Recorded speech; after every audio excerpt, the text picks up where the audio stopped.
And thank you for staying with us. With the Yuletide season in full swing, the familiar Christmas rush is expected to spill into markets across the Federal Capital Territory. But at Utako Market, one of Abuja's busiest commercial hubs, the story this year is more complex.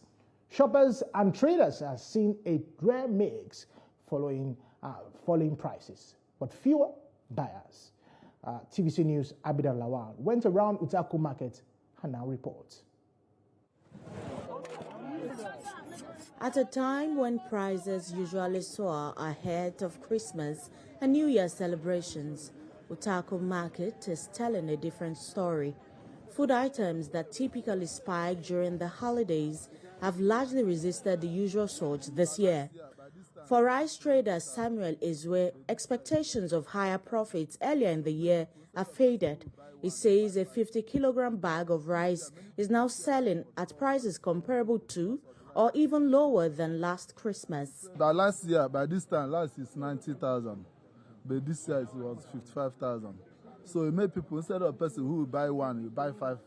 And by this year, many people share rice for the poor people because of the rice is very cheap this year. Nearby poultry seller Yahya Mohammed shares a similar concern. Despite what it describes as improved economic indicators, he says customers are still buying cautiously. Customers know they come at all.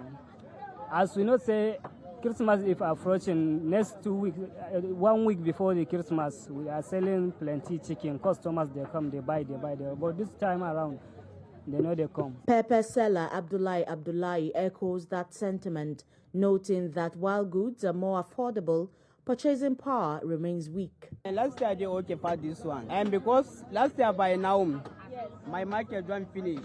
So last year by this tomato they selling 10,000 or 9,000, but this year they selling 4,000, 4,500. They come down, the price will come down. And it will be like last year, because last year if you say 3 baskets, you go get plenty money. 3 baskets of now, you day like you 1 basket of last year. For shoppers weaving through the busy lanes of the market, the mood is cautious. Ella, one of the buyers, says tight budgets and competing holiday expenses mean she's buying far less than in previous years. The high in the prices of the things, I could not buy, all the things I wanted to buy. So I think that our government can do much more to, ensure that all the prices of things are at a fair rate so that we can also buy it. For now, the festive mood at Utako Market is subdued, a marketplace of discounted goods, hopeful traders and careful buyers, all navigating the realities of a dynamic and challenging economic landscape. Abida Lawal, TVC News, Abuja.